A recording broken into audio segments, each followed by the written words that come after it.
sur la page Facebook de condolégal.com. C'est François Sellier qui vous parle. Émission numéro 21. Ça roule. 19, 20, 21. Bientôt, on va être rendu à 30. Alors donc, bonsoir. Bienvenue à cette 21e web radio qui est donc présentée sur la page Facebook de condolégal.com. Aujourd'hui, c'est l'hypothèque légale de la construction et le manuel de gestion d'un syndicat de copropriété, 3e édition, rédigé, produit par l'avocat émérite en droit de la copropriété, Yves Papineau, qui est avec nous ce soir. Bonsoir, Maître Papineau. Bonsoir. Nous sommes également avec Valérie Couture, gestionnaire de copropriété, une autre habituée de cette web radio. Bonsoir, Valérie. Bonsoir. Alors, l'hypothèque légale de la construction, là, c'est un ennemi sournois. Alors, il peut frapper n'importe quelle copropriété neuve.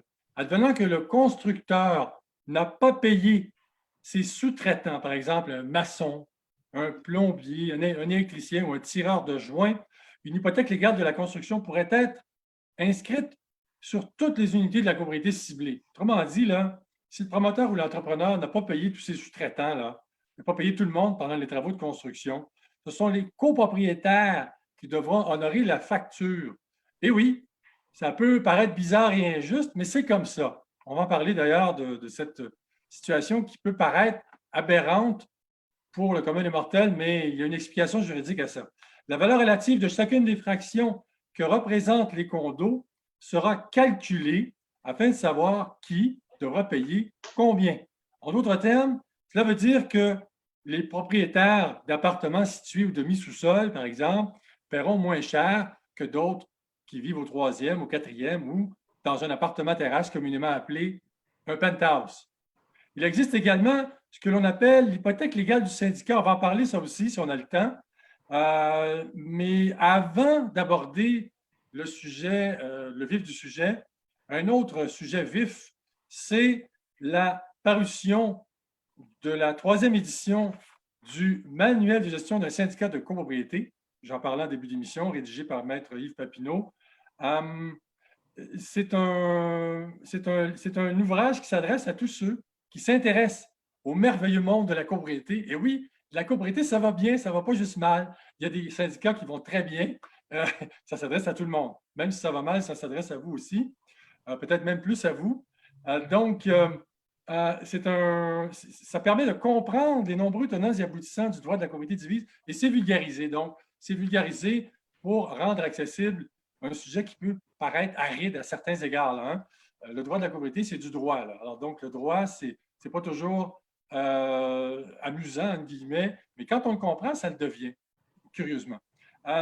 Pourquoi une 3e édition? Parce qu'il fallait mettre ce livre à jour en raison de l'adoption des projets de loi 141, 16 et 41, sans compter l'adoption d'un règlement adopté le 15 avril 2020. Ce règlement porte entre autres sur l'assurance responsabilité civile devenue obligatoire pour tous les copropriétaires, et ainsi que la valeur de reconstruction d'une copropriété dont le calcul devra obligatoirement être fait par un évaluateur agréé à compter du 15 avril 2021. Chers internautes, une autre bonne nouvelle, nous ferons tirer 3 exemplaires de ce livre donc au 1er, 3e et 7e internaute qui posera une question sur Facebook en lien avec l'émission de ce soir. Donc, 1er, 3e et 7e internaute recevront une copie, un exemplaire du livre gratuitement. Ça ne vous empêche pas de poser des questions, les 2e, les 3e, les 8e. Là. Mais bon, voilà. Au moins, il y en a 3 qui vont poser des questions, mais habituellement, vous êtes plus nombreux que ça à poser des questions. Il y en a beaucoup de questions qui sont posées et ça nous fait plaisir parce que nous les relayons à nos invités qui y répondent avec plaisir dans la mesure du possible et bien évidemment. Donc, un petit mot sur ce livre, puis ensuite, je vais demander à nos invités d'en parler. En ces temps de crise liée au coronavirus, la COVID-19, les syndicats de copropriétaires sont nombreux à poser des questions, notamment sur ce qu'ils doivent faire en tant qu'administrateurs bénévoles afin d'agir avec prudence et diligence. Cet ouvrage saura y répondre. Le livre couvre tous les articles du Code civil du Québec relatifs à la copropriété divise, numéro 1038 à 1108. On y explique le pourquoi de ces modifications et la jurisprudence à laquelle ils sont associés. En outre, l'ouvrage les juxtapose aux articles 298 et suivants qui ont trait aux personnes morales. Autrement dit, son auteur a regroupé à une même enseigne tous les éléments qui se rattachent à un article, par exemple le 1087, qui traite de l'avis de convocation à une assemblée de copropriétaires, auquel viennent entre autres se greffer les articles 345, 346 et 347, qui sont complémentaires. Alors, Maître Papineau, ce livre, en quelque sorte, c'est un guide de l'utilisateur sur la copropriété divise qu'un copropriétaire, que l'administrateur, qu'un gestionnaire de copropriété et qui sais-je encore, devrait avoir à portée de la main en permanence. C'est sûr, M. Sallier, que, comme vous avez dit, j'ai relevé tous les articles à compter de 1038 jusqu'à 1108 et tout ça, mais j'ai aussi rajouté les articles sur les hypothèques légales du syndicat à la fin. J'ai rajouté les articles aussi sur la question, il y a une section dans le Code civil sur les contrats d'habitation. Alors, j'ai rajouté ça. J'ai rajouté tous les articles qui peuvent, de près ou de loin, ressembler à de la copropriété. Alors, le manuel de gestion était déjà vendu à plus de 6000 exemplaires et les gens l'appréciaient, mais là, il est beaucoup plus complet. D'ailleurs, on constate avec le nombre de pages, il y a beaucoup plus de références, mais il est toujours aussi facile à consulter. Les explications sont claires, j'espère, dans le sens que ce n'est pas aride, ce n'est pas du droit pour les avocats ou les notaires, c'est du droit pour monsieur, madame, tout le monde. Alors, on annonçait en mars, j'annonçais sur courdelégal.com la nouvelle de cette sortie prochaine du livre dont on parle en ce moment. Et vous pouvez vous le procurer aux éditions Wilson et Lafleur. Vous allez sur le site web wilsonlafleur.com et dans le catalogue, vous tapez Yves Papineau. Il n'est pas là actuellement, mais il devrait l'être sous peu. Mais ça vous permet en même temps de voir tous les ouvrages de Maître Yves Papineau qui en a produit une dizaine, auquel s'ajoute le 11e, donc le manuel de gestion, 3e édition. Alors, chez Wilson Lafleur, mais comme je le disais tout à l'heure, il y a 3 chanceux qui vont en avoir un gratuitement, une copie, un exemplaire gratuit. Alors, donc, Maître Papineau, est-ce qu'on peut également dire que ce livre, c'est un... Combien de temps il vous a fallu pour le produire, cet ouvrage-là? Il y a des petites anecdotes là, qui se rattachent à ça. Pourriez-vous nous en parler un petit peu? Regardez, il y a des heures de plaisir, pour ne pas dire des centaines d'heures, mais peut-être les petites anecdotes, c'est que le livre était prêt, devait sortir originalement en mars. La COVID a fait qu'il a été relayé ailleurs. La COVID a fait que les imprimeurs ont fermé. La COVID a fait que les imprimeurs ont réouvert après 2 mois et plus et à 50%. Quand ça a été le temps d'imprimer mon livre, après qu'il y a eu plus que 2 mois de fermeture et 2 mois de temps partiel, est arrivé le temps des vacances. Alors, tout ce beau monde-là, malgré qu'ils n'avaient pas travaillé depuis 4 mois, ont pris 2 semaines de vacances. Alors, finalement, il a fini par sortir il y a 2 semaines exactement. Les premières copies ont été livrées. Valérie Couture, c'est un. Bon, donc, ça a été donc un chemin de croix, d'une certaine manière. Ce livre a roulé sa bosse en quelque sorte. Là. Absolument. Et tantôt, vous disiez d'entrée de jeu, il y a des syndicats que ça va bien, tout ça. Souvent, les syndicats, les livres qui sont publiés par les experts comme Maître Papineau et plusieurs autres, qui sont très bien faits, clairs et, je vais dire, le terme comestible pour monsieur, madame, tout le monde. Parce que c'est pas vrai que les gens vont se promener avec un code civil, vont tout comprendre, vont se retrouver là-dedans, etc. Si on laisse ça aux gens qui sont habitués avec ça, mais les livres comme celui de Maître Papineau qui viennent de sortir permettent à des administrateurs, certains copropriétaires aussi, de se faire une tête et de bien comprendre les enjeux et c'est quoi la copropriété. Valérie, pourriez-vous remonter légèrement? Pourriez-vous remonter légèrement oui. À l'écran? Oui, voilà, parce qu'on vous voit mieux. Est-ce que vous pourriez monter légèrement encore? Oui, voilà.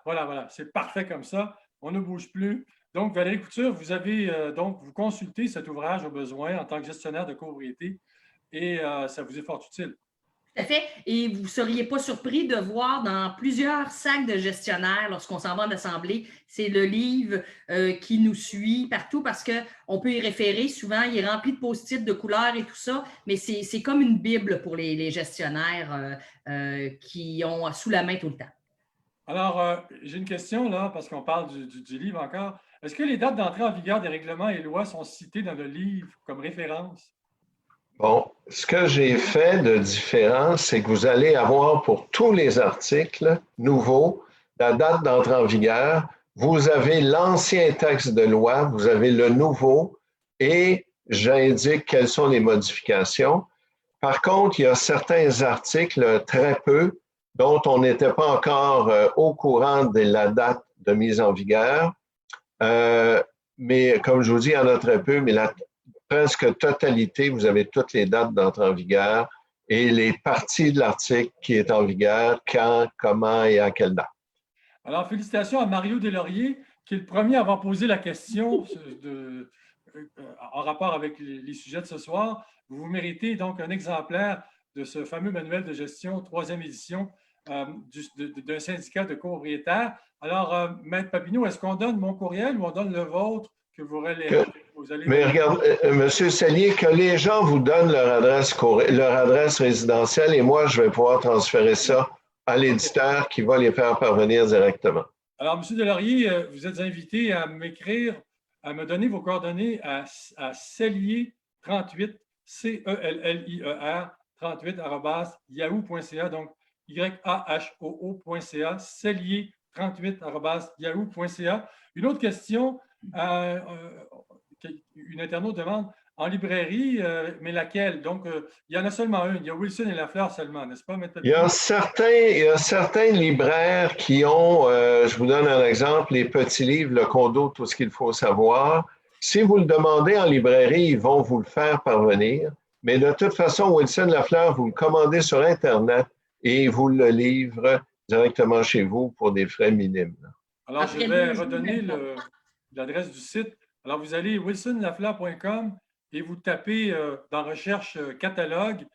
En fait, vous allez chez Wilson Lafleur, vous tapez le catalogue, vous tapez Papineau et tous les ouvrages sont là. Vous pouvez les appeler également. Il y a un numéro de téléphone pour les joindre. Donc, vous allez sur le site trouver le numéro de téléphone sans problème.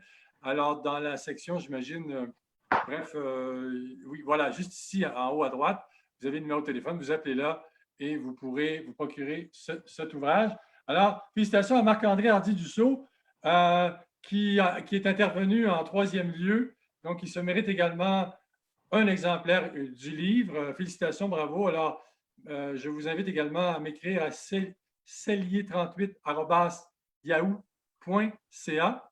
Donc, on passe au sujet principal qui est l'hypothèque légale de la construction. Alors, l'hypothèque légale de la construction, vous allez sur condolégal.com, il existe une fiche pratique.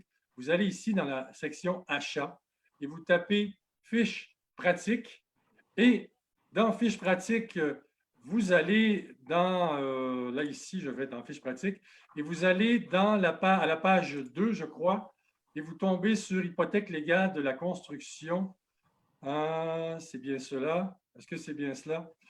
Alors, pour sauver du temps, ce que je vais faire, c'est que je vais taper dans l'engin de recherche hypothèque légale de la construction. Et vous arrivez donc sur cette fiche pratique qui est dans la section achat, une fiche pratique très, très complète sur le sujet. Alors, vous allez avoir un bon aperçu de ce que c'est, mais pour être plus détaillé et en savoir davantage, nos invités sont ici pour répondre aux questions en rapport avec le sujet donc, de l'hypothèque légale de la construction. Maître Papineau, première question. Quelle est la différence entre une hypothèque légale de la construction et l'hypothèque d'une banque?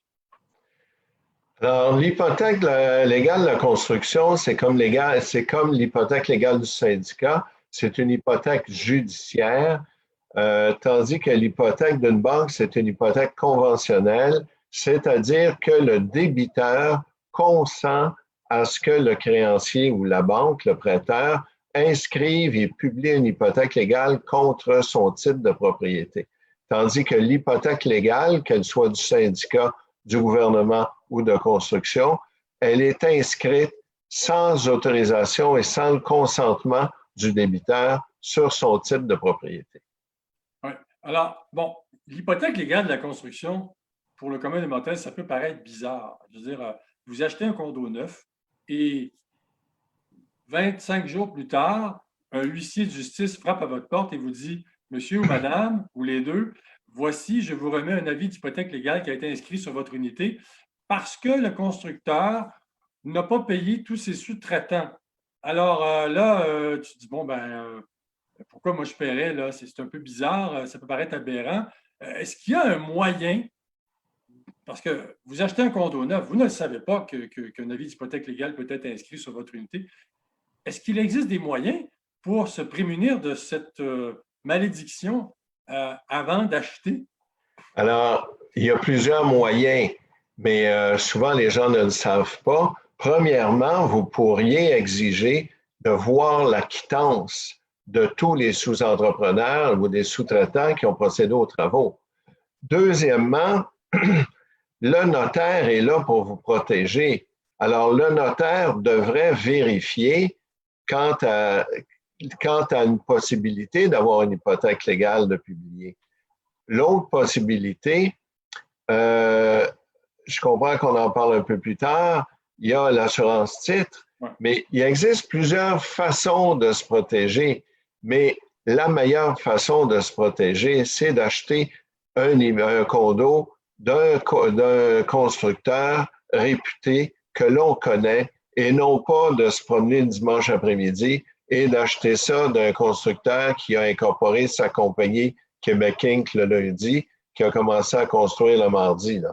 Alors, on fait attention de qui on achète et on fait aussi attention, pas juste de qui, mais de quelle compagnie.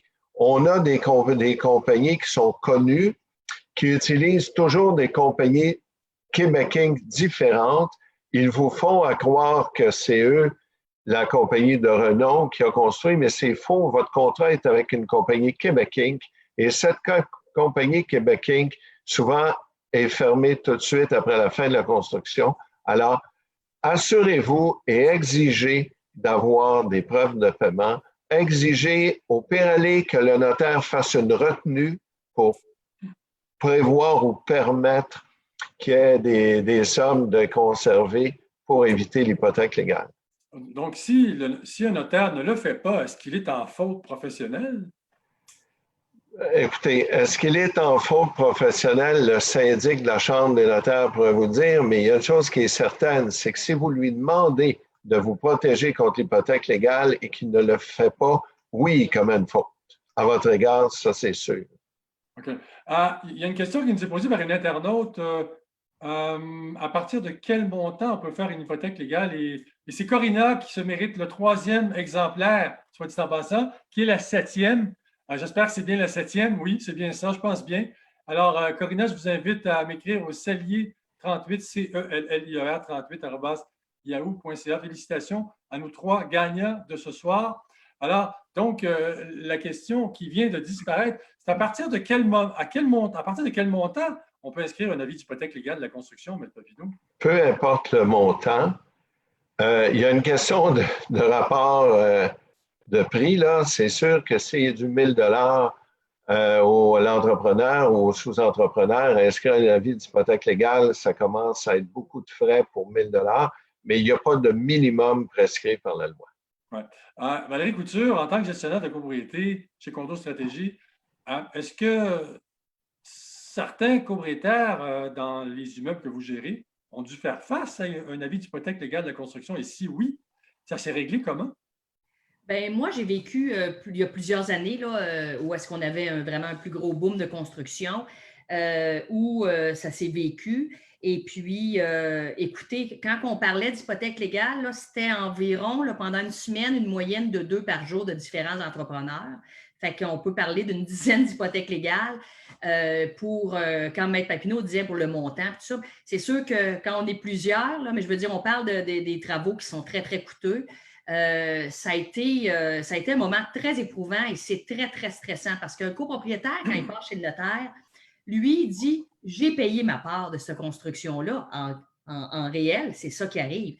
Par contre, l'argent qui avait été donné dans les dépôts, puis tout ça a été roulé ailleurs, je ne sais trop où, puis ça ne m'intéressait pas, mais les gens ont subi d'énormément de stress et tout ça pour que ça finisse par se régler un peu plus tard. Moi, je n'étais plus là à la fin des choses, parce que ça a été un dossier que je n'ai pas terminé jusqu'à ce que ça se règle, mais je peux vous dire que les gens qui ont vécu cette tempête-là, c'est très, très stressant. Puis, par chance, parce que je peux considérer ça une chance, la plupart des gens, plus que la moitié, ce n'était pas leur première unité de condo. Donc, on avait des gens un peu plus solides et puis un peu plus pouvant peut-être mieux réagir à ce stress-là. Mais quelqu'un qui achète une première unité de condo, puis le jour au lendemain, il reçoit, selon sa cote-part, ça coûte 7 000 pour un contracteur en plomberie ou quoi que ce soit, c'est vraiment déconcertant. Et je peux comprendre la frustration parce que tu as payé ton condo, mais en fait, les mauvaises personnes n'ont pas fait la bonne chose. Fait que c'est pas le fun. C'est vraiment... Parce qu'il y a quelque chose on se comprend, c'est la loi, mais il y a quelque chose de bizarre là-dedans. C'est-à-dire, a priori, te faire dire que tu dois payer ce que le constructeur n'a pas payé alors que tu as acheté un condo de bonne foi, ça passe mal. Et que tu l'as payé une fois. Tu te trouves à payer ton condo une fois plus d'autres choses. Qu'est-ce que vous voulez? C'est malheureux, mais c'est comme ça la loi. Puis, j'imagine que c'est une arme à couteau très, très tranchant et c'est très difficile. Fait que ce que Maître Papineau disait, il faut être très prudent au début et le notaire devrait être votre allié dans cette situation-là, même si souvent, dans les projets neufs, le notaire vient avec le projet, il y a une job à faire. Il faut qu'il fasse son travail. Oui. J'ai une autre question d'une internaute. Quoi faire si le projet est en phase et on achète dans la deuxième, troisième phase d'un projet de 5 phases? Doit-on vérifier comment a été fait le financement justement pour se prémunir contre ce genre de choses? Écoutez, les gens ne posent jamais assez de questions. Moi, effectivement, vous voulez savoir ce qui s'est passé dans la phase 1 et vous voulez savoir si vous achetez dans la phase 2, vous voulez savoir ce qui va se passer dans la phase 3 pour savoir comment vous allez être protégé.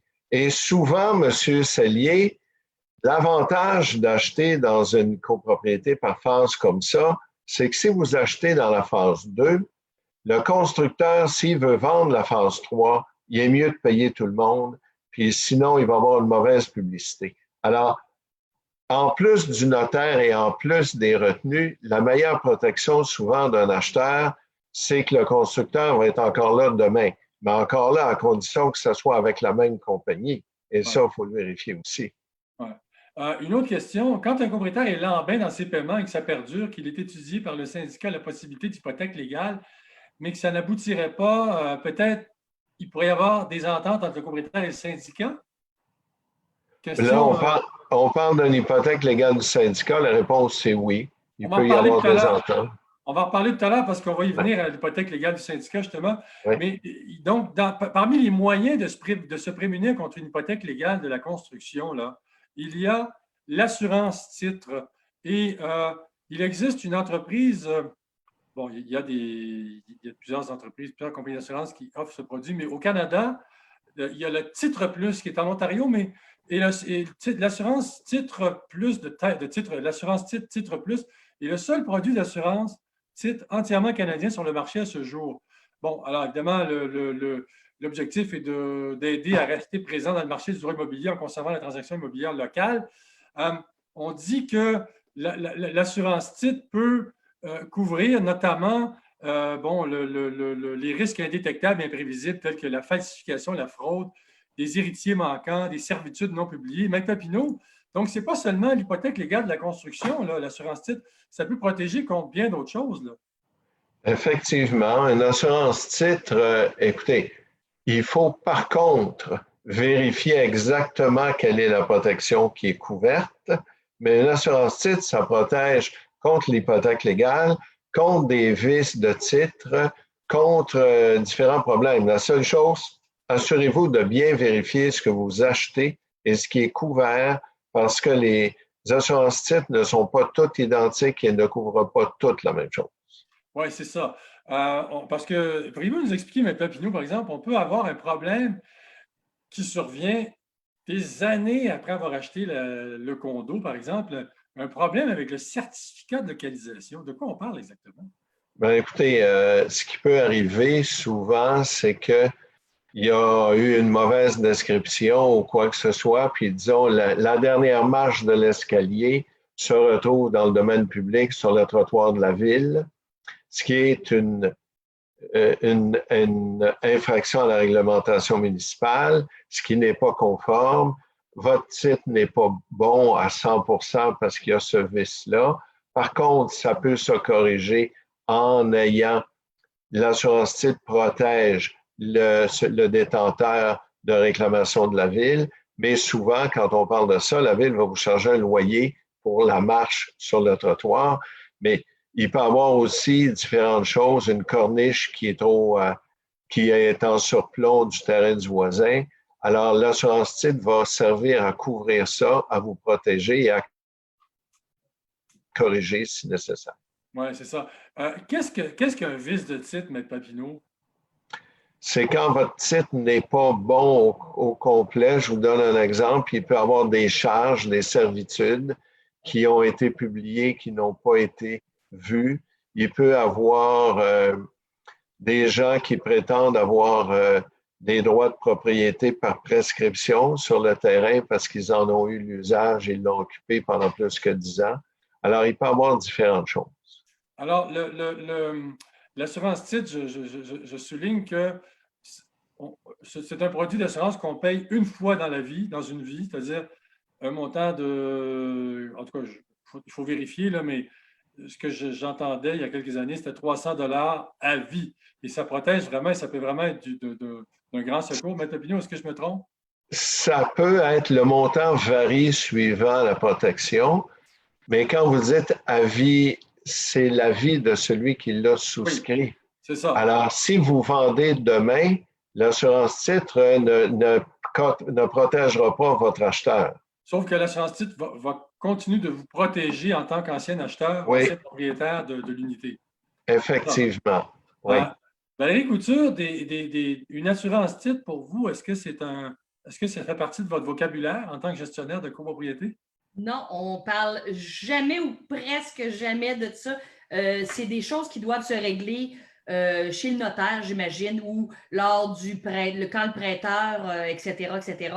Ça, vraiment, moi, je connais ça parce que, bon, j'ai eu plusieurs achats dans ma vie, etc., avec des maisons, tout ça, puis ça protégeait pour des cabanons, peut-être être trop près d'une ligne ou des choses comme ça. Mais en copropriété, je n'ai pas entendu parler. Dans le cas où je vous parlais tantôt d'hypothèque légale de construction, je me rappelle, ça fait plusieurs années, que certaines personnes avaient une assurance titre et eux autres étaient très contents. Ils se tapaient dans les mains parce qu'ils prenaient tous en charge les hypothèques légales de construction à ce moment-là. Ça fait du bien. Hein? Ça fait du bien. Ça fait un souci de moins dans la vie. Alors, juste répondre à une question. Pendant combien de temps pouvons-nous recevoir une hypothèque légale? Ce que j'ai compris, M. Papineau, c'est qu'à partir de la fin des travaux officiels, c'est 30 jours, n'est-ce pas? Le problème, vous avez raison, M. Sellier, mais le problème, c'est 30 jours. C'est quand la fin des travaux? Quand la fin des travaux, c'est ça. Alors, la fin des travaux, permettrai une petite anecdote, il y a 25 ans, la Chambre des notaires m'avait demandé d'écrire un article sur la fin des travaux pour la revue du notariat. Et j'avais dit au professeur, ça va me faire plaisir de le faire. Et quand je lui ai remis le texte, il m'a dit, peux-tu me résumer c'est quand? J'ai dit, je ne le sais pas. Parce que la fin des travaux, c'est normalement quand les travaux sont terminés pour l'usage auquel l'immeuble était destiné. Mais dépendamment des juges et dépendamment des travaux, il y en a qui vont dire, ben, écoutez, qu'il restait 2 poignées à poser, c'était pas grave. D'autres vont dire, non, non, le contrat n'a pas été conclu, n'a pas été exécuté en entier, donc il n'y a pas eu de fin des travaux. Alors, souvent, on peut penser que la fin des travaux est arrivée, mais il reste encore des travaux à faire. Ouais, c'est ça. Et on ne parle pas de correctifs, là. Ouais. S'il y a des corrections à faire, la fin des travaux est arrivée. La meilleure preuve, c'est qu'il faut corriger ce qui a été fait. Mais jusqu'à quel point Je peux vous dire que c'est un petit peu élastique, mais généralement, c'est lorsque l'immeuble est complété. Oui, parce que les gens, lorsque l'immeuble est complété, les gens qui achètent un condo pourraient emménager dans l'unité en question sans pour autant que les travaux soient complétés. Oui, mais vous avez l'autre chose aussi. On aménage dans l'immeuble au mois de décembre, il reste du terrassement à faire. Alors, il n'est pas fait. Est-ce qu'il devait être inclus ou pas? On parle de condos, là, mais si vous regardez dans les maisons, le terrassement souvent n'est pas inclus, le pavage non plus. Donc, qu'il soit fait ou pas, la fin des travaux arrive parce que ce n'est pas prévu. Alors, la fin des travaux, c'est une notion qui n'est pas simple, qui doit être étudiée à chaque fois, mais protégez-vous. C'est comme ça que la fin des travaux soit arrivée ou pas. Si vous êtes protégé, il n'y en aura pas de problème.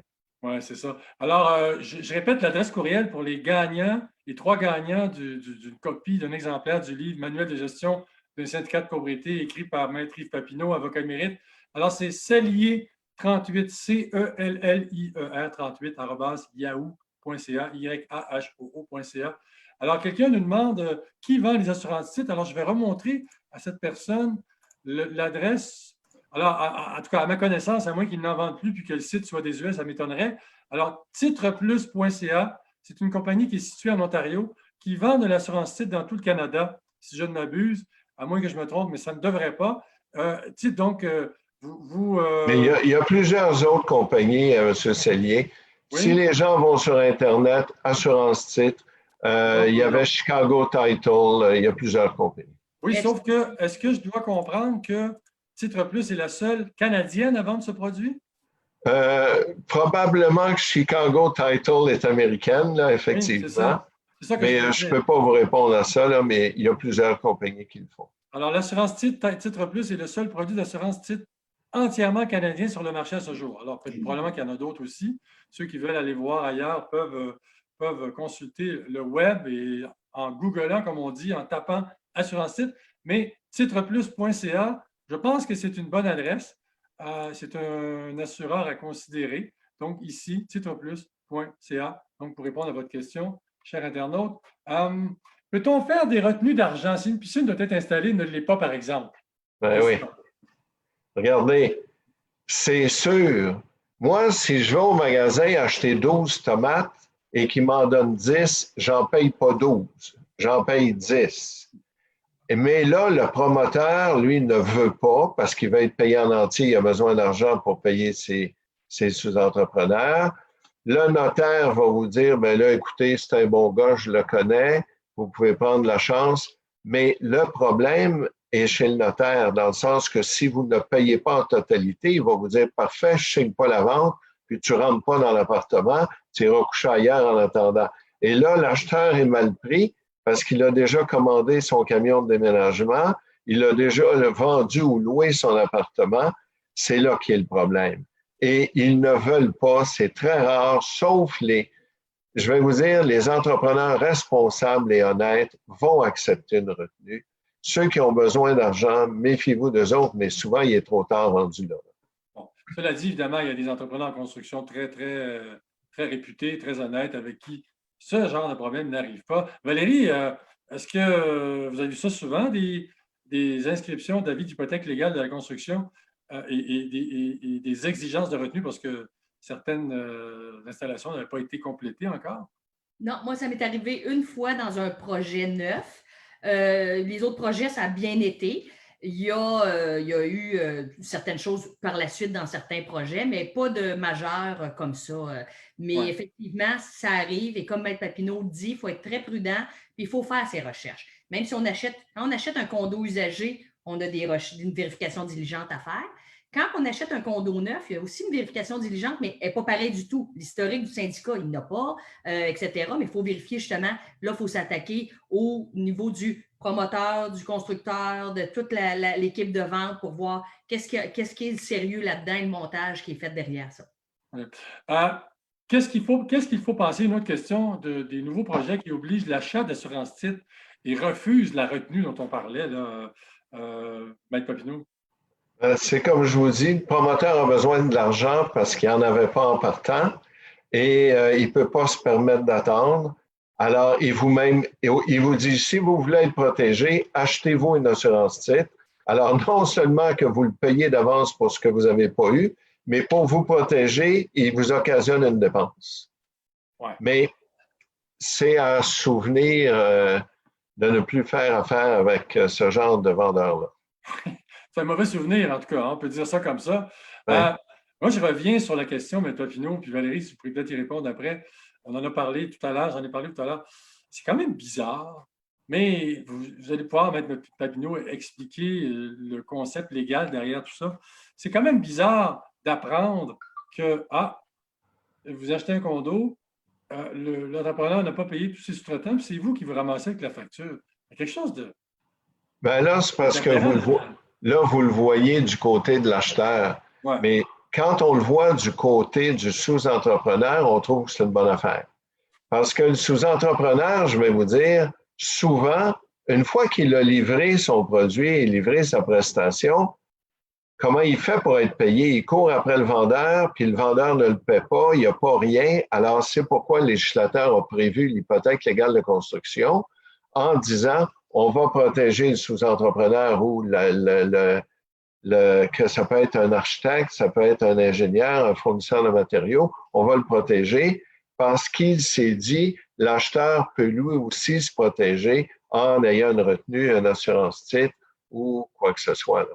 Donc, c'est un moyen coercitif, finalement, sur le plan légal, qui fait en sorte que si un acheteur vérifie auprès du notaire et se rend compte qu'une hypothèque légale a été inscrite sur l'unité, l'unité devient vendable. Ben non, elle devient vendable à condition d'enlever l'hypothèque légale. C'est ça. Donc, alors, ça veut dire que l'entrepreneur doit payer.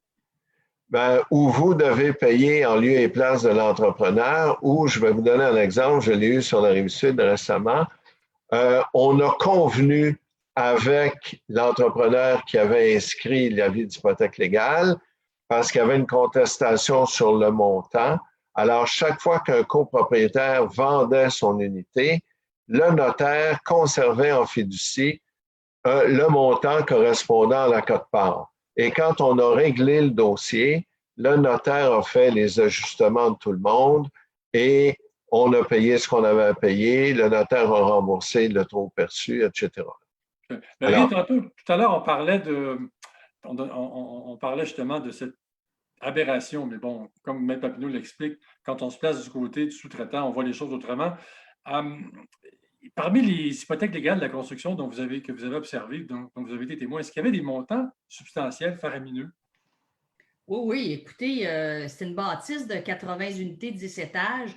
On ne parle pas de 50 000 de briques. Là. La compagnie je donne par exemple le maçon ou le plombier, ça représente des centaines de milliers de dollars facilement.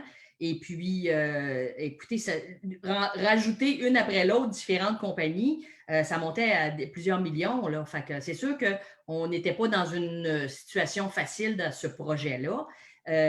Comme je vous dis, ça fait plusieurs années. Je ne peux pas vous dire si les lois se sont mieux organisées, si les notaires sont plus, comment je dirais, font plus attention, favorisent plus de retenue, des choses comme ça. Mais l'exemple d'une piscine, la piscine n'est pas faite, puis le projet est considéré comme livré. C'est très, très dommageable quand tu as acheté ton unité parce que tu voulais absolument cette piscine et tout ça. La même chose pour un projet de maison de ville dans l'Ouest Island, où est-ce que le projet de paysagement n'a pas été fait. Mais là, on ne parle pas de 30 000, on parle d'un projet au-dessus de 100 000, mais ça n'a pas été considéré par le plan de garantie comme quelque chose d'essentiel. Fait que tout le monde a dû recotiser pour repayer parce qu'il avait été payé lors des achats des maisons de ville. Fait que c'est des situations... Puis je comprends parce qu'il y a des entrepreneurs qui se mettent dans la mauvaise posture parce qu'ils ne sont pas payés. Puis il faut qu'ils aillent rechercher l'argent, mais il y a un problème où est-ce que l'argent arrive en les mains puis elle ne paye pas les bonnes personnes. C'est juste, selon moi, c'est important de protéger les entrepreneurs. Le monde a besoin d'argent pour payer le monde, mais il y a un gap dans le milieu à quelque part où est-ce que l'argent se perd. Est-ce que vous avez vu, Valérie, vous avez été témoin de copropriétaires qui ont dû carrément déclarer forfait, vendre leur condo parce que l'avis d'hypothèque légale était trop élevé, ils ne pouvaient pas le payer? Bien oui, mais quand tu es rendu à ce point-là, ça prend des gens pas nerveux. dans un premier temps pour récupérer ça. Tu ne vends pas ça comme un petit poisson sur le bord d'un petit cocktail, là. C'est pas comme ça. Fait que ça prend des gens.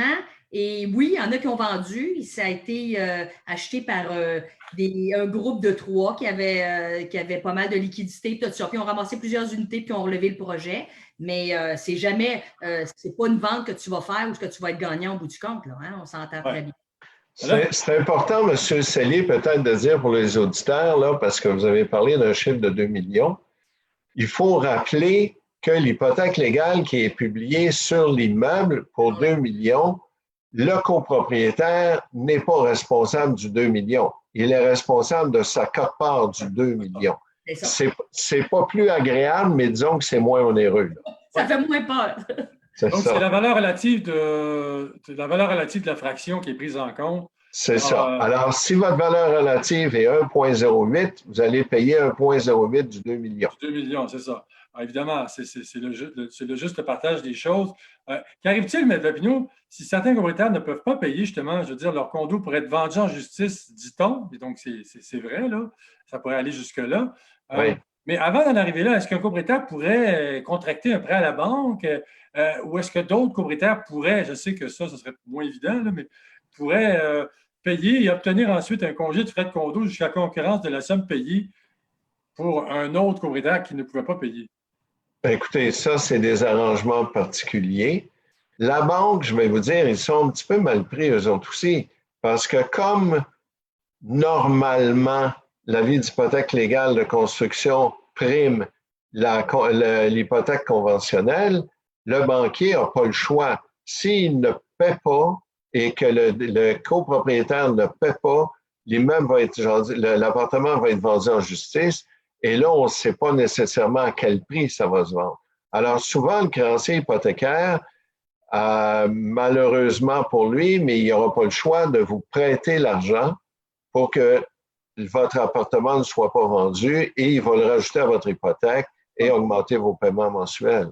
Parce que, si j'ai bien compris, à moins que je me trompe encore une fois, M. Papineau, le premier créancier, c'est celui qui a inscrit l'hypothèque légale de la construction et la banque est deuxième.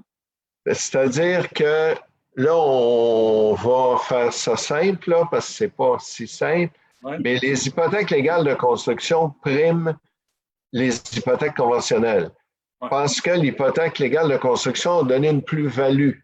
Alors, comme l'hypothèque de construction a donné une plus-value à l'immeuble, le créancier hypothécaire, la banque, ne pourrait pas bénéficier de ça sans payer. Alors, le législateur a prévu que la banque va être obligée de payer aussi l'hypothèque de construction. Oui. Justement, vous parlez, M. Papineau, d'une plus-value, là. Pour inscrire un avis d'hypothèque légale de la construction sur une unité, il faut que les travaux, il faut que les honoraires des travaux réclamés, que les honoraires pour les travaux réclamés apportent une plus-value, là, hein? Poser du gypse puis tirer des joints, ce n'est pas nécessairement une plus-value. Pourriez-vous nous en dire un peu plus là-dessus? Bien, écoutez, poser du gypse, tirer des joints, faire des murs pour le plaisir de faire des murs, ce n'est pas nécessairement une plus-value.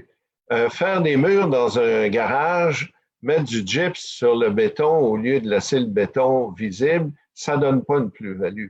Peinturer tous les étages avec un artiste peintre, peinturer les passages, ça ne donnera pas une plus-value non plus. Alors, il faut que l'immeuble soit non seulement en meilleur état après, mais il faut que sa valeur ait augmenté en conséquence des travaux. Alors, non seulement que si on a des travaux de 100 000, la plus-value peut être 100 000, mais la plus-value pourrait être uniquement 50 000 parce qu'il y a une partie qui va être de l'esthétique et non pas de la plus-value. Ouais. On parlait tout à l'heure des banques, d'un banquier qui serait contraint de prêter au propriétaire afin que ce dernier puisse payer la somme réclamée en vertu d'un avis d'hypothèque légale de la construction. Donc, le rappel d'un prêt hypothécaire, c'est peu probable, vous diriez, M. Papineau? Ben, c'est parce que le créancier, il prend la bonne expression, il se tire un peu dans le pied. Il rappelle le prêt, il va reprendre l'appartement, il va être obligé de payer l'avis d'hypothèque légale, il va être obligé de faire les frais de tout ça, il va être obligé de trouver un acheteur il est peut-être mieux de garder celui qui est là, puis d'y étaler ses paiements sur plus longtemps, et tout le monde finit par payer, tout finit par rentrer dans l'ordre. Trouver la mise, c'est ça. Une question banque, Oui, une Valérie? banque tout ce qu'une banque ne veut pas, c'est prendre des reprises. Ça leur coûte énormément cher en gestion de ce projet-là. Fait que c'est ceux qui vont aller extensionner le prêt, mais des fois, quand les montants sont un peu trop élevés, c'est que même à ça, le copropriétaire est un peu trop serré pour y arriver. Là. Mais effectivement, la banque, son pire ennemi, c'est d'être obligé de refaire une reprise hypothécaire. Oui, mais ce n'est pas de gaieté de cœur, ce n'est pas de gaieté de cœur que les banques font ça, là, hein? Remarquez, ça n'a rien à voir avec la gaieté de cœur, ça a à voir avec le fait que c'est trop de trouble, trop compliqué, puis il y a mieux pas le faire. C'est sûr qu'une banque... C'est pas de gaieté de cœur que les banques allongent le prêt ou rallongent le prêt aussi, là. Disons qu'ils sont plus heureux de rallonger le prêt que de reprendre l'appartement. Ouais, parce qu'ils risquent de perdre au change, effectivement. Ouais. C'est certain. Il y a une question posée par un internaute. Existe-t-il, Valérie ou M. Papineau, à votre connaissance, une liste de constructeurs et promoteurs problématiques concernant ces hypothèques légales? Où est-ce qu'on peut se renseigner là-dessus? Regardez, il n'y a pas de liste parce qu'on ne veut pas se faire poursuivre personne. Ouais. Mais moi, je peux vous dire que j'ai des clients qui ont la même compagnie depuis 15 ans, 20 ans, 30 ans, 40 ans. J'ai un client qui a construit plus que 6000 maisons à Montréal et des environs avec la même compagnie. Je pense qu'on n'a pas besoin d'expliquer longtemps que c'est une personne responsable à qui on peut faire confiance. Mais on a des compagnies, puis là, il faut faire attention. Vous allez sur leur site et ils disent, on a construit plus de 5000 condos à tel endroit, tel endroit, tel endroit. Mais quand vous creusez, vous vous apercevez que ce n'est pas cette compagnie-là qui a fait ça. C'est des compagnies Québec Inc. Qui ont incorporé pour chacun des projets. Alors, quand vous signez l'offre d'achat, avant de signer l'offre d'achat, regardez avec qui vous signez, regardez si la compagnie a été incorporée la semaine dernière, c'est pas bon signe. Donc, remarquez qu'il faut quand même que tout le monde commence quelque part, là. À 30 ans, tu peux pas avoir une compagnie qui a 40 ans d'existence, mais quand tu vois des compagnies qui font de la publicité et on voit des projets partout de certaines compagnies, mais que c'est tout le temps des compagnies neuves, posez-vous des questions sur la solvabilité et sur le respect des garanties puis du service après-vente. Donc, les compagnies Inc., ce n'est pas le problème. Depuis quand elles existent, il faudrait peut-être vérifier. Mais ça ne veut pas dire que parce qu'elles sont récentes, elles sont mauvaises également. Elles peuvent être bonnes aussi. Elles peuvent l'être parce que, comme je viens de dire, le gars, c'est sa première construction, mais la compagnie est neuve. Mais il reste une chose. Comme je viens de dire, il y a des compagnies, et on va avoir un reportage à Radio-Canada bientôt. Cette compagnie-là se vante et fanfaronne partout qu'elle a fait des milliers d'appartements, sauf que quand c'est le temps de réparer, elle n'est jamais là, puis la compagnie avec qui vous avez fait affaire a fermé. Alors, vérifiez de qui vous achetez. Donc, quand on dit en bon français, les fly-by-night, là, il y en a là, dans le milieu. Hein? Il y en a beaucoup. Valérie, il y en a beaucoup dans le milieu des fly-by-night, comme on dit en guillemets, ou c'est une... Oui, il y en a. C'est quand même assez facile de se partir une compagnie, hein, on s'entend là-dessus. Donc, c'est sûr. Et garder son nom, comme M. Papineau vient de nommer, avec plusieurs années d'expérience et tout ça. Quand tu as plusieurs années d'expérience, tu n'as jamais eu de gros problèmes ou tu les as fait face à tes problèmes, tu n'as pas à changer de nom. Oui, c'est ça, OK. M. Papineau, parlons maintenant de l'hypothèque légale du syndicat. Qu'est-ce que c'est au juste? C'est la loi, le Code civil permet au syndicat d'inscrire un avis d'hypothèque légale au lieu d'être un avis d'hypothèque légale de construction. C'est l'avis d'hypothèque légale du syndicat pour les charges communes ou les frais de condo qui n'ont pas été payés et pour ceux à venir pour les 2 prochaines années. Alors, le syndicat, unilatéralement, publie au compte votre titre de propriété un avis d'hypothèque légale pour les sommes qui sont dues. OK. C'est aussi simple que ça? Ben, c'est aussi simple que ça. Moi, vous m'appelez, vous me dites tel qu'on... Même il y en a qui ne m'appellent même plus. Ils m'envoient un courriel. Ils me donnent le nom du copropriétaire. Les gestionnaires là, vont me donner le nom du syndicat, le nom du copropriétaire, le numéro de lot, les charges qui sont dues, les budgets pour les 2 prochaines années, s'ils en ont, ce qui est généralement pas le cas. Et avec ça, nous, dans 15 minutes, on vous a fait un avis d'hypothèque légale qu'on fait publier la même journée et on le signifie. On fait remettre copie par huissier au débiteur. Ça prend une journée ou deux. C'est pas plus compliqué que ça. Maître Papineau, vous parliez d'une émission à laquelle vous allez participer. Est-ce que c'est La Facture à Radio-Canada par hasard? On va attendre que ça sorte, là. C'est pas moi qui ai participé. Moi, j'en ai déjà fait antérieurement, mais semble-t-il, il y en a une qui s'en vient, là. Bon, et dans ce reportage, sans nommer de nom, sans dire c'est quoi, ce sont toujours les consommateurs qui sont pénalisés, qui se retrouvent le bec à l'eau, là, si on veut. Je vais vous dire, j'ai rarement vu, moi, c'est-à-dire, oui, j'ai vu des promoteurs qui ont perdu beaucoup d'argent par leur faute, mais il y a surtout beaucoup plus de consommateurs. Et ce qui est malheureux, c'est qu'il y a beaucoup de constructeurs qui font de l'argent, qui roulent en grosses autos avec des avions, des hélicoptères, et tous leurs projets, les clients sont malheureux, mais les gens ne vérifient pas avant d'acheter. Valérie Couture, en tant que gestionnaire, est-ce que vous avez déjà été administrateur provisoire pour un promoteur? C'est-à-dire que l'administrateur provisoire, c'est celui qui administre jusqu'à ce que le promoteur ait vendu 50% plus un des fractions. C'est bien ça, M. Papineau, c'est ça? C'est tant qu'il n'a pas perdu le contrôle des voies. Voilà, des voies. Donc, Valérie, vous avez été administrateur provisoire pour d'excellents promoteurs, constructeurs, évidemment. On parle des mauvais, mais il y en a aussi, il y en a surtout, il y en a aussi des très bons, n'est-ce pas? Est-ce qu'on peut dire ça, Valérie? Oui, tout à fait. Moi, je n'ai jamais pris le rôle d'administrateur provisoire parce que je tenais à garder cette différence-là. Mais c'est facile d'être administrateur provisoire quand c'est bien arrangé, c'est bien ficelé, puis le projet avance et tout ça. Mais comme je vous dis, moi, je ne suis pas une des spécialistes de débuter. Je sais combien le faire, mais ce n'est pas ma spécialité.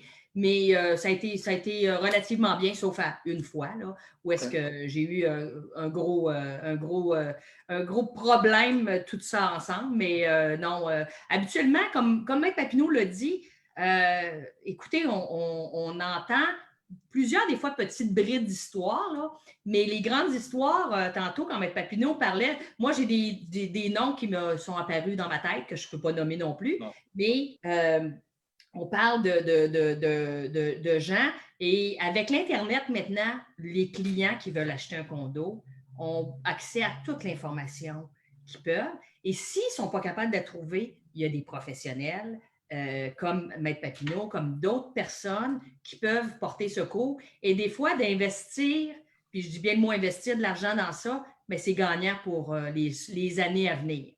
Maître Papineau, si vous aviez à résumer en quelques minutes l'ABC du bon constructeur, du bon promoteur dans le domaine de la copropriété, vous le décririez comment? Bien, premièrement, c'est quelqu'un qui a de l'expérience dans ça. Et je vais 30 secondes, là. Moi, j'ai 2 clients qui sont des constructeurs extraordinaires qui construisent dans 2 mondes complètement différents. Et les 2, un matin, disaient « Oh, j'aimerais donc ça être capable de construire ce que tu construis. » Et l'autre lui répondait « Regarde, si c'était si simple que ça, là, t'en ferais, puis moi, je ferais ce que tu fais. » Alors, ceux qui s'imaginent demain matin qui sont des champions pour construire des condos, c'est pas vrai. C'est une spécialité. C'est quelque chose de différent que de construire des bungalows. Quand même, tu en aurais construit 5000 bungalows dans ta vie. Il y en a qui ont construit des condos, qui ont mangé leur chemise à chaque fois, puis qui ont perdu leur mise de fonds. Alors, c'est toujours la même chose. Vérifier l'expérience, les compétences.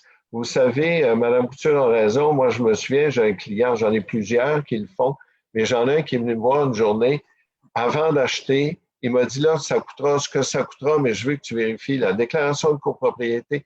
Je veux que tu vérifies mon vendeur, le constructeur. Je veux que tu vérifies à la RBQ, Régie du bâtiment. Écoutez, vous allez acheter un immeuble qui est la dépense la plus grosse de votre vie.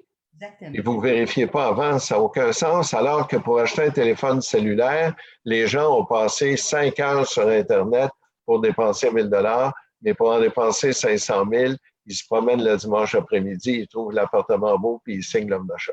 Est-ce que ce n'est pas un peu le phénomène, Valérie et Maître Papineau, de l'aveuglement volontaire, d'une certaine manière?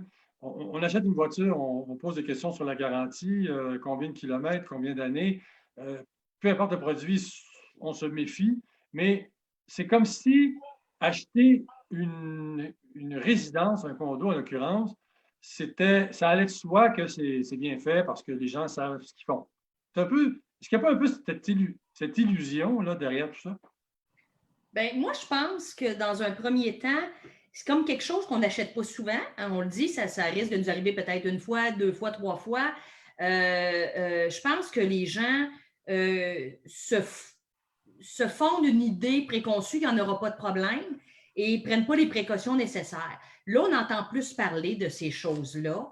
Et je pense qu'aussi, maintenant, il faut faire plus attention parce que la construction, des fois, est plus faite rapide. Il faut vraiment s'assurer que c'est bien construit. C'est beau de regarder l'esthétique d'une belle bâtisse, puis wow!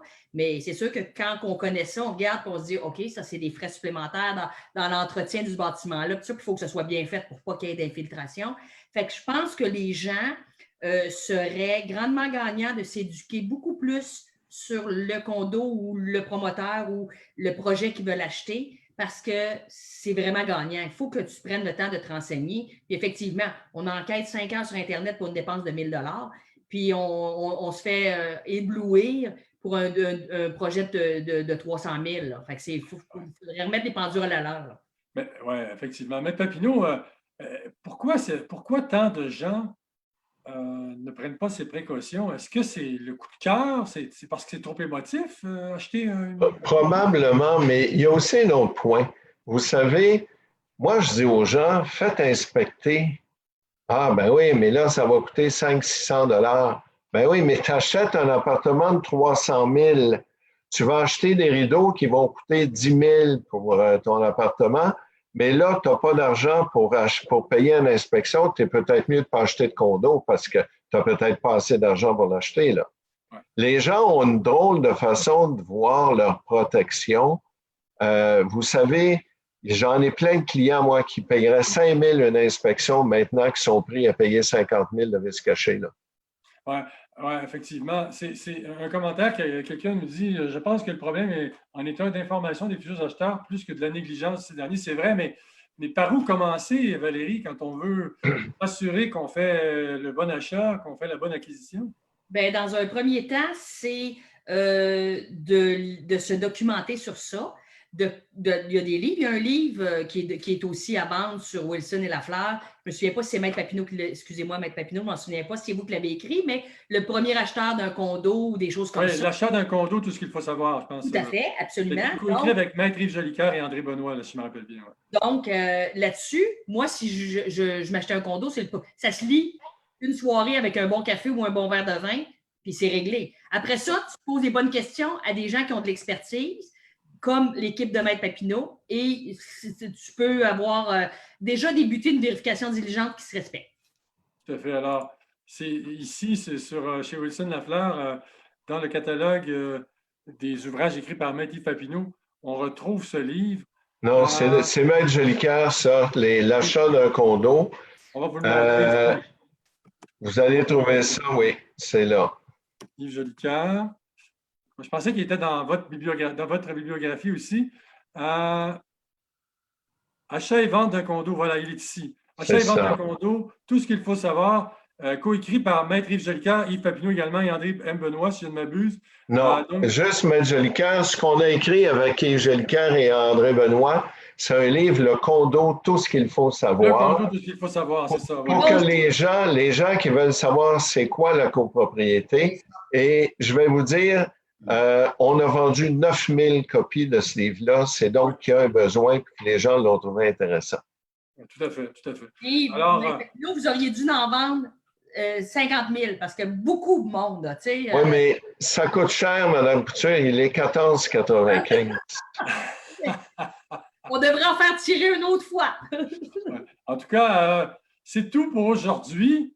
Merci à nos auditeurs d'avoir été là. Merci à nos invités, Maître Yves Papineau, avocat émérite en droit de la copropriété. Merci d'avoir été là. Valérie Couture, gestionnaire de la copropriété chez Condo Stratégie. On se donne rendez-vous la semaine prochaine, 19h, pour une autre web radio. C'est François Cellier qui vous parle. Je vous souhaite une excellente fin de soirée. À très bientôt. Au revoir. Bonne fin de soirée.